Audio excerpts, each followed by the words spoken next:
nhớ rằng cứ đi thiên có mùa mong nhớ thông đề tê cú yo sư phụ công chú rong share đọc anh chị nè sở đời hồ YouTube theo Facebook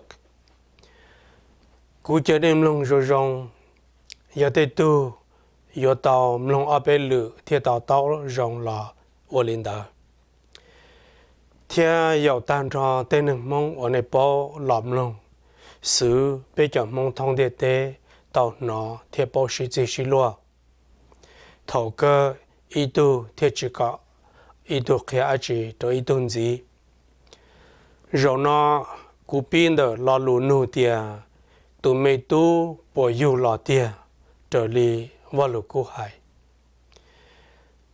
Luke chapter 2 verse 4 through 7 And Joseph also went up from Galilee, from the town of Nazareth to Judea, to the city of David, which is called Bethlehem, because he was of the house and lineage of David, to be registered with Mary, his betrothed, who was with child.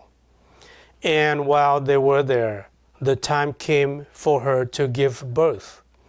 And she gave birth to her firstborn son, and wrapped him in a swaddling cloth, and laid him in a manger, because there was no place for them in the inn. Chạy vô lù mong mù lì nọ, Luca trong o ngày plau trong ngày xa, thia dầu xe, cùng dê hó Galilee, hó đông Nazareth, một trò Juda, một trò David luôn đông, và hùa Bethlehem. Vì tia nia David chế nâng cha chê, nữ thiên cho máy liệt và nữ khai là thia chế sinh tu là tua một sòng bề rủ chê. Thia thòng cơ một trò cụ dò lưu chai nữ yêu mê nhọ. Nữ yêu nữ thời tu thia mô không giờ khử nữ thia mô nữ trò bự hậu ý lưu thông rau nhu. Vì tia hậu lưu chế so chỉ sẵn khá trong cái sọ lạ. Luca do ý tu đỡ Chúa Giêsu có ở tù thư tì. Thế nếu tù sọ phong đỡ Luca nó. Lúc đó đỡ ngay vào lục cú nó do hai tia tù mê tu Giêsu dù lọ và nâng lời tia. Hậu nó hai tia tù mê tu nó nịa do tù ngô sư hụa mãi lia. Nữ chỉ chỉ do linh chỉ một tròn trà luôn bị hụa yếu xe. Tụ yếu xe nó do văn dữ David chế nâng cha chê. Gỡ nhớ hậu lưu rõ Nazareth đông Galilee. Thổng đó do lưu sĩ hở nó chứ sang có nâng mù xóm bê rủ chê ý ạ lì blо có mê la bê sẵn và bản sĩ Samano khoa. Mai lia theo yếu xe thiên dê mù bề Juda mù trò hậu rõm Bethlehem gỡ tàu sau bê rủ và mê la bê sẵn. Vì do lúc sĩ hở linh đã nâng thiên mù cho chung bù bù để chế sọ ta chỉ chúa chá trong gỡ sọ gỡ thiên mù sọ hậu ý luôn gọi nhu. Thằng đó gia trò lúc sĩ hở mai lia yêu mi nhọ mai lia yêu tao nụ thơ tu tiệt gỡ một tụi mày tuôn đó hùa Giêsu trở li tu tì trước kia mai lia tao một không giờ khử tụi mày tu yêu sẽ ở Giêsu thia một nụ trò bự hậu lưu thông rau nhu cú chỉ mong ngày vào lục cú hay cho họ nó ta chỉ thằng đó mỗi ít tu tỷ chữ là hai trò ít cho nâng dù gia tỏ tế tiệt tu chờ sinh dù lò cho họ bề lệ hình là chỉ ta lê mỗi lúc nô cú cho nâng dù gia kế một cho lỡ khó mua tàu bỏ tàu mê tu Giêsu theo tàu bê tàu mê tu Giêsu ta lỡ rong xe hành lỡ mà cho cá lò gió lỡ cho ya Cú yo hai cho tu va Chúa Giêsu nó đau hành một lửa tòn đê. Giờ li cú nhận và lũ cún gì và hai cho tê hồ lửa và Chúa có Chúa Giêsu là yêu nhớ cho hồ luôn đê tên đó nó.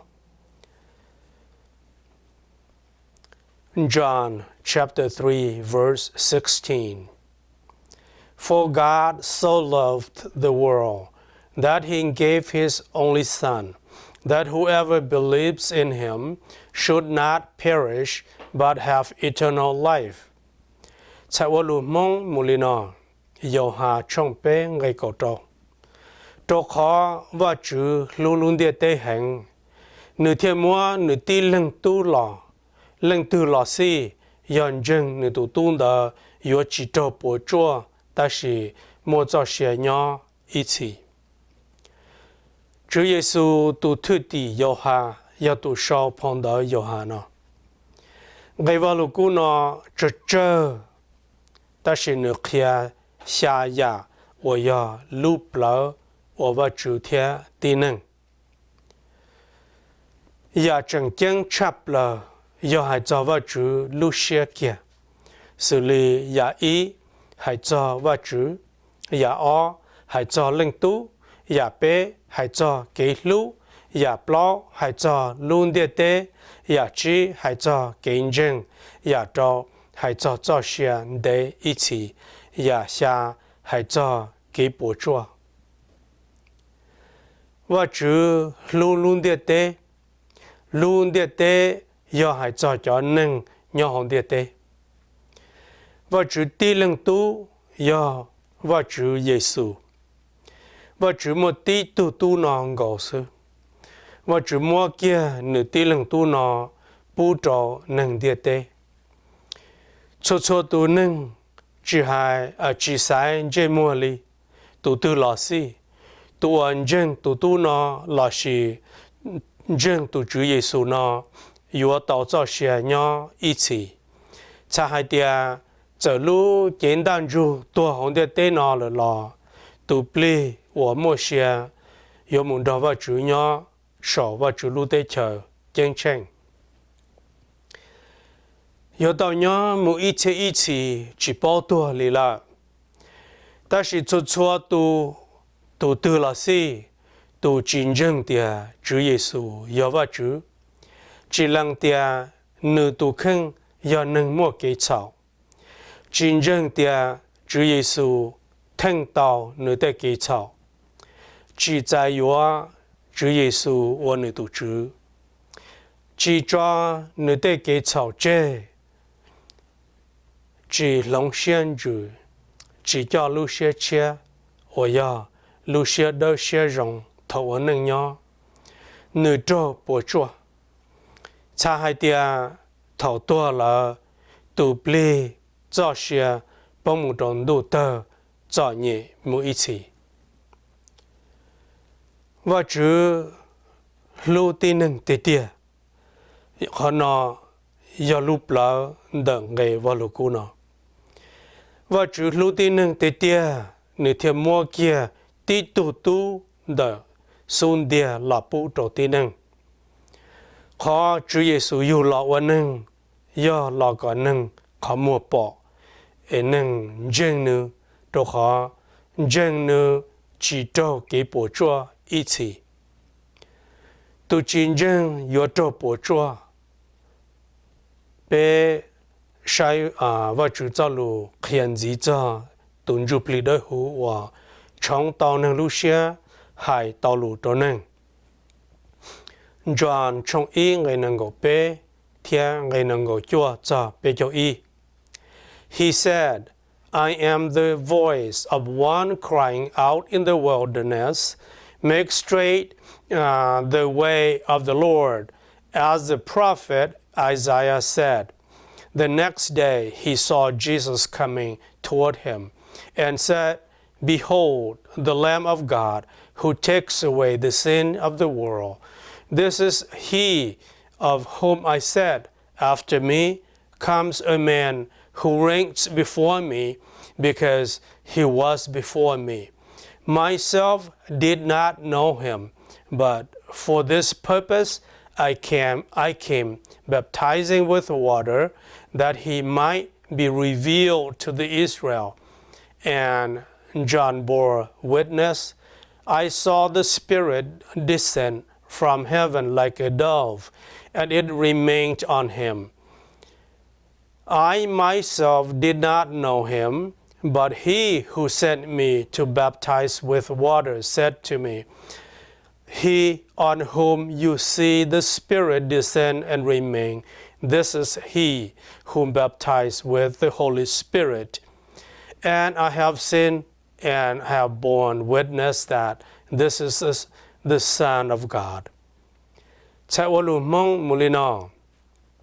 Yo ha trong y ngay nang go pe, tia nang go chua cha pe cho y. Tia nu hai tia, cú yo lu shua, wo qua cử đón gió tỏ, tiền ra tua tia, chia li thọ cho kế còn ya trâu tu chữ. Trở li ya sâu sĩ y ya sa ya tao hai chê là. Nu tỏ ca cú bỏ Giê-xu tua yan đại trong đời cú. Nu hai tia sai mà, và chữ tu ya, tu ở muôn địa tê lưu chỉ chê bỏ chê. Nó do tu cú hai cho nữ tia, ý tu chỉ nâng lo cha cú, yo lời cú khá lo. Trâu khó, nữ nhỏ ổn đề cú là.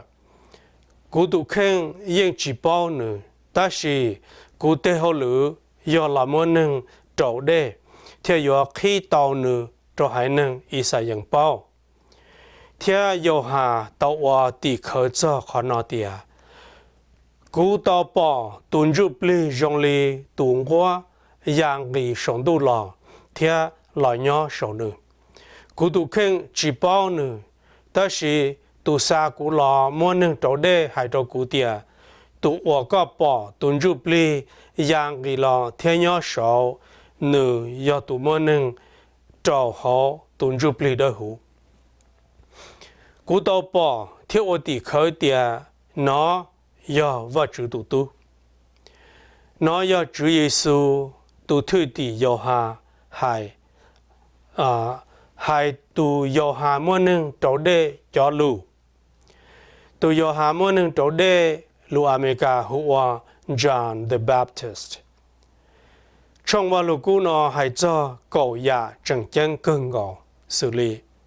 Ya ý hay cho yo hà và cơn đón đó tỏ tiền đa mô nâng trâu đê theo ô tì khởi cho chữ Giê-xu theo ô tì khởi cho và chữ tuần rụp lì đôi hữu. Ya ó hay cho và chữ tê lù ổn rụp lì trong yo hà trong ya sâu sĩ y ya sa ya lu xia ya sa ya sâu chê xa bùa tờ xong ổn đê chữ Giê-xu yu lò hồng địa tê nọ. Ya bê hay cho và chữ ya plo hay cho tu trở sinh và chữ tu chữ Giê-xu và mua ilum bề mừng mỏ tia tu ya chi hay cho và chữ tuần rụp lì đôi hữu ya trâu hay cho thọ kế ya trâu tu chữ ya xa hay cho kế trâu đây ya yi hay cho kế trâu hó rụp lì đôi hữu ya chua hay cho我地壳雅高hay cho kiến dân cho lúc nó hay tia thầu u xa bộ xong vấn đề chủ yếu sự lò ya sâu sĩ y ya sa ya tao hay chê lời tia tòn đê yếu mô ý tu qua cư nôn gió tỏ tiền ra tia chế lý thọ cho kế còn ya trô tu chữ. Tu yo hà mô nâng trâu đê do tu qua cư nôn gió tỏ tiền ra đa. Tu chỉ nâng lo cha yo hà và lời yo hà cá lò do và chữ tu tu. Nếu mô ilum bê mừng mò hùa tu ya. Tu chỉ nâng đã mô nâng trò hồn rụp lì đôi hữu. Và chữ yo tu sa yo hà là mô nâng trâu đê. Và chữ hà đồ yo hà tia. Yo hà tê hô lử. Yo mô nâng trâu đê có khi tàu hai nâng ý xa yên Lucia kia tao tu chỉ năng là sự tu ya cho hai năng Isaiah bao sẽ lấy bốn chân tu chỉ năng đó yêu hà tao qua tỷ khởi địa nữ bỏ ít tu qua yang ghi sống tu lo chờ thiên nhân đó tu chỉ năng là tu chỉ năng đó yêu vật chủ tu trong lý tu qua yêu tu chụp lý đó hữu cha hai tia nó yêu lưu sĩ hở tu yêu hà mỗi năng ở cái trái đó đây họ tu đây yêu là đây Chúa Giêsu tao muốn có yêu hà mỗi năng ở cái trái đó đây thế thầu Chúa Giêsu sợ kia họ đây là tu chụp lý đó hữu ya người sống tu yang người sống tu lo thế lời nhớ cho họ Chúa Giêsu Chúa Giêsu thiên mà bi và nữ tế hậu lử chỉ nung đó lo giờ li bây giờ vào lúc cũ hãy cho Chúa Giêsu kế kia thiên cả nâng yếu chủ trời họ yếu chủ trâu họ chụp lý đó hữu John chapter 3 verse 1 through 7 Now there was a man of the Pharisees named Nicodemus, a ruler of the Jewish. This man came to Jesus by night and said to him, Rabbi, we know that you are a teacher come from God, for no one can do these signs that you do unless God is with him. Jesus answered him, Truly, truly, I say to you, unless one is born again, he cannot see the kingdom of God. Nicodemus said to him, How can a man be born when he is old? Can he enter a second time into his mother's womb and be born? Jesus answered, Truly, truly, I say to you, unless one is born of water and the Spirit, he cannot enter the kingdom of God. That which is born of the flesh is flesh, and that which is born of spirit is spirit. Cha olu mong mulino, yo ha chung pe ngai I chang ngai xa, ni no mui tu chỉ nâng yo nâng Pharisai hua Nicodemo no, ni yo I tu no đợi cho nâng Jews. Tu chỉ nâng nó tuân chí Giêsu mong đủ theo hai đầu nữ tia sư phụ bị bao tia có ý tu cử lòng đời và chữ lọ đồ khó chỉ mua ý tu từ ở tàu để chủ chỉ có ở nó chữ tia và chữ đó nữ theo ở tàu Giêsu tế nữ tia chết chăng cố hai đầu có tia do chỉ yêu đồ chia nữ yên chỉ bỏ và chữ lưu tế chờ Nicodemo hai đôi nữ tia ít tu chỉ nâng lâu lợi yếu đùa tàu lý cha yếu lý cha nữ thường gà tàu rõ ó cho họ nẹp la yếu đùa Giêsu tế tia chết chăng cô hai đôi có tia do tu nâng chỉ yếu đùa chia hậu đê thia tu chụp li nương ga chỉ tao một hồ và chủ lưu tế trời tụ ông ngay tới yêu do ngay tới thế tụ ông chụp li yêu do chụp li lúc lỡ đừng ngay vào lúc cũ nó do hãy chọn chụp li đỡ hữu thế nên do chủ yêu họ tuân chụp li đỡ hữu tụ này câu đi màu nó do ít tu nâng Jewish do ít tu nọ lo do ít tu sư phụ lo do tu nâng bao thiết cho vào chủ tịch kế trái trở lại mua chơi hậu vào lục cũ nếu có đầy màu bao tia để chủ chỉ bằng phu ở chủ Giêsu và dị dân dị rõ trở lại bọn đó chủ yếu tu vào chuẩn đòn đại theo ở tàu sư nếu do ít tu nâng chân chính nâng trai chẳng nâng bỏ chỉ nâng trả mua nữ thiên muốn chi Chúa Giêsu thông mong đủ rồi nó do thức thời rồi Chúa Giêsu hãy cho giúp lý đôi hữu tê hồ lự Chúa Giêsu hãy tia chết chanh cô hãy trò có tia do tụ nâng chỉ dù hỗ đê thia hồn giúp lý chế nữ chỉ mua phần gà tàu mù hỗ vào chủ lưu tê chờ cha hãy tia Chúa Giêsu hãy chết chanh tia yếu tàu mù vào chủ lưu tê chờ yếu chủ yếu yêu hậu đê thiên giúp lý đôi hữu giờ lấy Chúa Giêsu khen gì trong những cho thứ tỷ tia lời tu khen yếu chủ yếu hậu giúp lý đôi hữu cho chúa tu sa mù và chủ lưu tế chờ yếu chủ yếu đồ chia hậu đê thiên giúp lý đôi hữu bây giờ ngày vào lục cũ kia tia giúp lý đôi hữu yếu ác chỉ nữ lo khó tu lo thiên nữ tế hậu lử yếu ác chỉ John chapter 14 verse 25 through 26 These things I have spoken to you while I am still with you. But the Helper, the Holy Spirit, whom the Father will send in my name, He will teach you all things and bring to you your remembrance all that I have said to you. Chạy qua lù mong mù lì nọ, dầu hà trong cổ plong cây nâng cổ chi cho nâng cổ trâu. Tê nó, do tê cổ hài trò nê, thọ cổ trừng đo nê nhó. Ta sĩ tù ba, tùn rụp lý đôi hú, và cổ chỉ yếu xa hậu cổ lùm bê lò. Nữ yếu khía tàn cho choi ya trò nê, thia, và cả nê, trò can dò tò, tàn cho, tê và cổ hài trò nê lờ.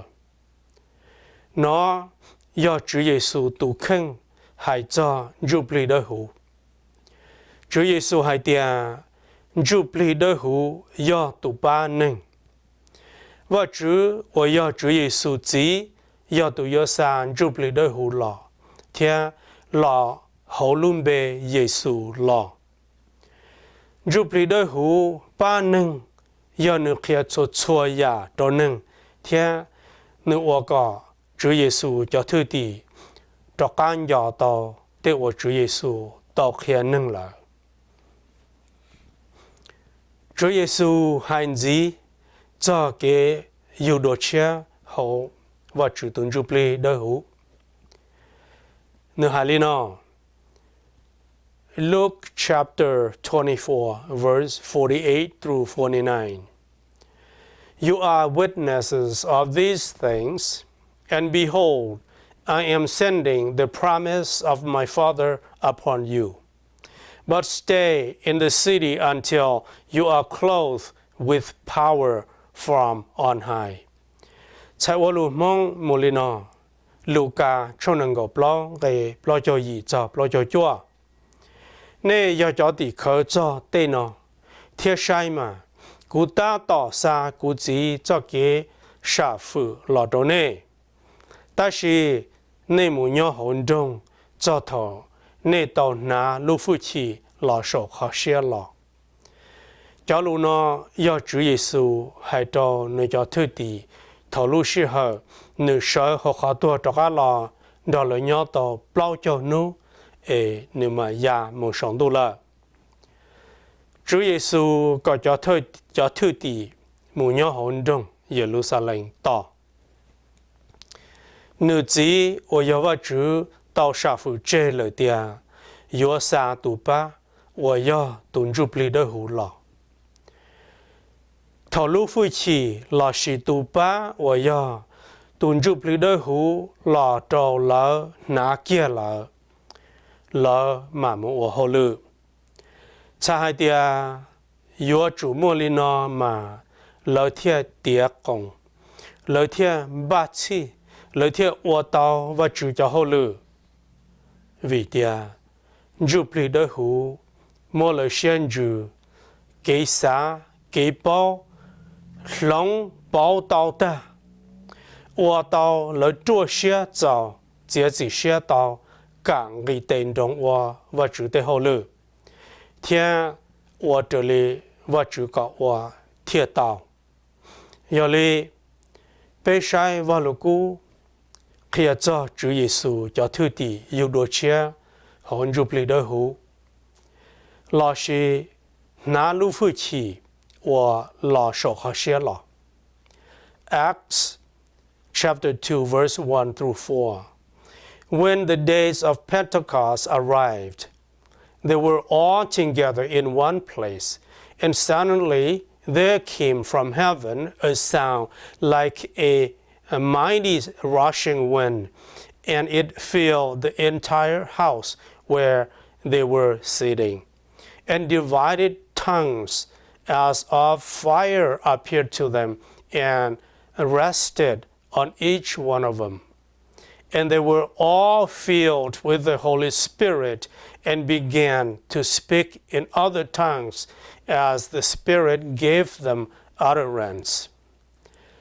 Cha olu mong mulino tu chi tenu trong on ngày y cho ngày plo thầu cho nu giúp lý đôi hữu lò tan cho lấy một trong ô kê cho ý khó theo ta xin đó một lưu xuân đó vâng lý in thứ chùa đôi hữu sống tu lò theo lò nhỏ bún gõ hữu khó chờ ở lời ta tỏ rõ theo phải ở ý cho lũ chất trở chỉ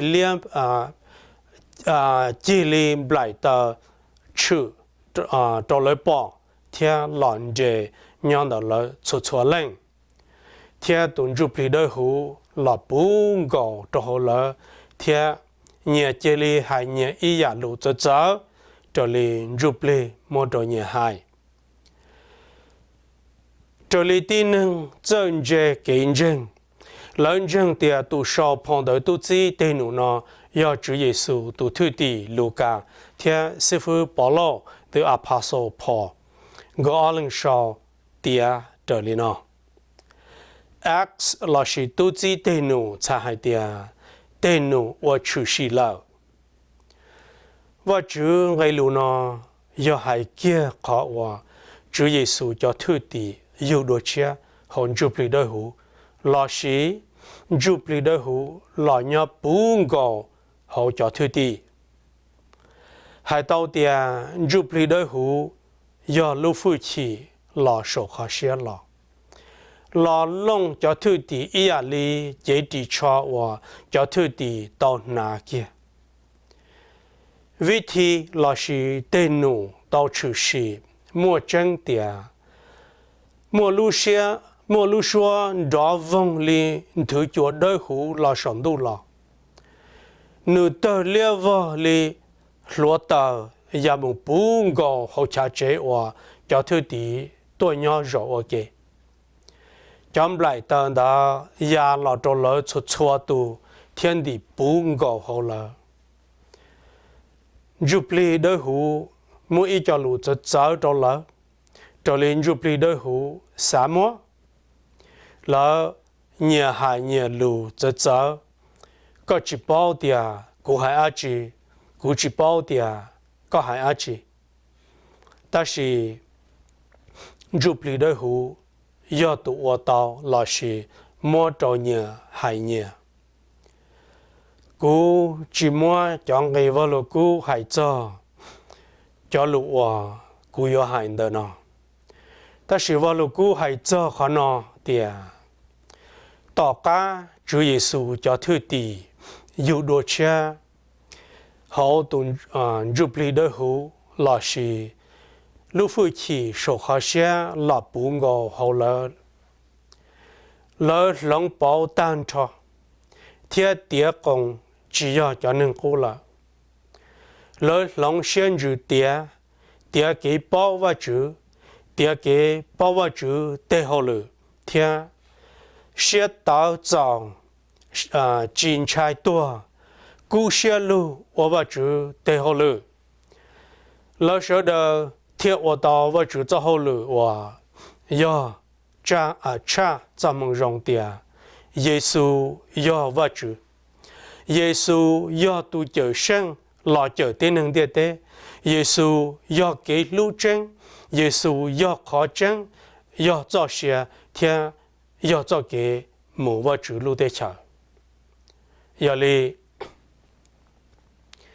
giờ lù nó giờ hải cho tụ và chữ tế tia giờ tụ và bê lên lu America hùa Trinity là sĩ triune và giờ và chữ lên chỉ và chữ lên tu chờ sinh chữ Giêsu và chữ Jubilee đời hữu nên mua tụ và chữ tế tia nó bị cho ilu kê mua chân plow san đảo mua chân đơn đôn đa thêm một chân gạo đa ở nhà hộp lỡ ta chỉ do ý sư giờ mua bị đầu tiên nâng tụ vào chủ tịch tiền nó dùng lệ ý lệnh chỉ theo ý lệnh tu theo mua ý tu plei ở nhà họ tì lu chế và chủ cho lu nhưng hai tia chỉ là sự và chủ hai tia tu là sự chờ sinh Giêsu theo hai tia Jubilee đời hữu trở lại và chủ cho lu kia theo chọn dân tụ và chủ nó kỹ bao cụ tụ khen do ý tụ bao theo nước kia theo bé bao tia lệnh chỉ lệnh tu chờ sinh Giêsu theo Jubilee đời hữu do tí tu sự lời nhớ ok chỉ xin dạy chỉ xin đủ ta chỉ nhờ nhỏ tàu nhờ ít khó theo nhờ ô tàu nhờ ít thế hồ lử sĩ trở trả trở lý nhờ thế hồ lử ở nhà nhờ thế tu xử lý địa chỉ do tụ mua cái bỏ rong đồ cho ya tu do tụ nghỉ tệ Jubilee do lưu ra ở địa chỉ nhớ trở sống tu yêu tàu lão anh nâng là nhớ hồng địa tế theo nhà tàu trở khám sống tu Jubilee đời hữu nhớ hậu chỉ theo tu theo là nhớ hậu cho cho tu nâng và giải yếu tu Jubilee đời hữu bỏ tàu mua nâng khó mua bỏ tu vào chữ nó Israeli John chapter 14 verse 8 through 10 Philip said to him, Lord, show us the Father, and it is enough for us. Jesus said to him, Have I been with you so long, and you still do not know me, Philip? Whoever has seen me has seen the Father. How can you say, Show us the Father? Do you not believe that I am in the Father, and the Father is in me? The words that I say to you, I do not speak on my own authority, but the Father who dwells in me does his works. Chạy ô lù mong mù lì nò, dầu hà trong cổ plong gây gì cho cổ. Phi lý hai trò nữ tìa tù chữ thọ ô đồ bê bỏ linh chỉ. Theo linh đó bê dầu xe lợ. Giê-xu hai trò nữ tìa phi lý. Chỉ do cũng đó nên nhon đêm bỏ lên nó là nên chẳng chỉ bỏ cụ theo nó. Lần từ lọ xí do bỏ cụ chê nhưng bỏ lần chỉ lợ. Vì tia ở vì lý cha có thiên hai đồ cụ tia hoặc có bế bỏ lần chỉ thiên. Nên chính dân tia cụ nhớ hậu lần chỉ thiên lần chỉ nhớ hậu cụ nó lọ. Ngày vào lục cụ nó hãy cho và chữ lệnh chỉ theo và chữ lệnh tu ở lệnh nên khó mua bỏ và chữ thầu nữ yêu lọ và nâng nữ rong gò lý tí nâng nữ mua lũ chế mua xuyên dù bla bla nữ mua pli chờ rong xe chờ tu xe chờ du chờ nhẹ chờ qua chờ lùa và chữ lệnh chỉ chờ tua. Chúa Giêsu yêu chủ tua hồng địa tế thành tín hồng tế kỳ trọng. Ta chỉ lệnh chỉ trả nữ sở hậu khó tua cho cả lọ theo chỉ chờ tua lì lợ. Bê sai thầu Chúa Giêsu ya to cá mù nho sổ chân chân sẽ rong lý cha. Revelation chapter 1 verse 12 through 16. Then I turned to see the voice that was speaking to me. And on turning, I saw 7 golden lampstands, and in the midst of the lampstands, one like a son of man, clothed with a long robe and with a golden sacks around his chest. The hairs of the head were white, like white wool, like snow. His eyes were like a flame of fire. His feet were like burnished bronze, refined in a furnace, and his voice was like the roar of many waters. In his right hand he held 7 stars. From his mouth came a sharp two-edged sword, and his face was like the sun shining in full strength. Tại ô lù mong mù lì nọ, chư sĩ trong yên ngày có ó cho cầu trọng. Chê cú tì mù sai lưu xua và hay lưu đô cú lỡ. Thia thầu tì mù cú bỏ xa tùn dê chơ tăng cú. Thia mù y tu dòng lì nâng lưng tu nhớ hộp lỡ tùn dê chơ tăng. Ná lưu cho mừng mòn đến đế mù y cho sở cú xìa buồn dì hổ xìa. Cho plо hồ đợi nữ lưu to hồ đợi bầu lì đau mà đơ lì đậu đơ. Nữ ở lúc khó mua chi lì lúa tờ. Thia nữ lưu xóa đón rộng đừ lì tê đê trở trả. Nữ xa tê xì tùa trở xa lưu nô cú. Mỗi ít trang đa ở sang dê tờ hồ nữ khó dâu lọ. Thia nữ luôn dê mua rong lì luôn nô chín ra bảo lì thầu tráng đồn đi. Và Chúa Giêsu ở giờ tin nâng địa tế tụ trở sinh do tụ nọ. Bê họ sai và Chúa lưng chí ở nhỏ trở sầu chân chân sẽ rong lì cha. Revelation chapter 4 verse 1 through 3. After this I looked, and behold, a door standing open in heaven, and the first voice which I had heard speaking to me like a trumpet said, "Come up here, and I will show you what must take place after this." At once I was in the Spirit, and behold, a throne stood in heaven, with one seated on the throne, and he who sat there had the appearance of jasper and carnelian, and around the throne was a rainbow that had an appearance of an emerald. Tại ô lù mong mù lì nọ, chư sĩ trong plong gà y chọc bê, trong đó cú tì mù sai mà. Y lù khó trong sơn du sổ chân chân khi lù. Thia thật thơ lù xua và hai lù rõ lì lù xua trả cú tư trở hai tìa. Dễ tua sổ nó. Thia cú yá khi ya yó mua chư sĩ cho tán đê nà mù trò có sai. Ta xin đó cú nhớ hồn rụp lì. Thia sai mà. Y lù rình dư sở sổ chân chân. Mù y tu rổ sổ lù rình dư. Thia tu rổ sổ mù lù ra rong lì lỡ đạ đu. Thia lỡ lia đu. Thia y tu ra mù lù ra rong lì tê lỡ chúa sở vì lù rình dư. Nó yo tỏ ca Chúa Giêsu ya tỏ ca mù sổ chân chân lỡ. Nữ tu thư tì yo ha trâu cơ hổ lũ bỏ chữ bà mông.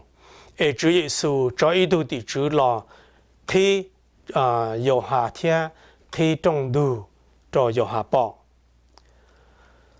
Và Chúa có yo ha sổ chút chua ya và Chúa khía cho yo ha bỏ nó chê. Nữ sau tia tu nó 要读我主的点，能正确红的的莫路门嘛，路夫起本夫，查到读我贝冷那的 the omnipotent， 查海的读莫夫起落差了，我到一波这样 the omnificent， 查海的读莫主以正确差了，只包大只包个。主要读我主的点呢，一冷贴知道路夫起路门毛本夫的我主，多里只还能贴的老师路亚，应只知道路被路夫起门毛本夫呢，为等到只要我主，被马达卡先知到日路做的那摩勒当的，他讲我主做给他样。当代呢，的龙被主耶稣。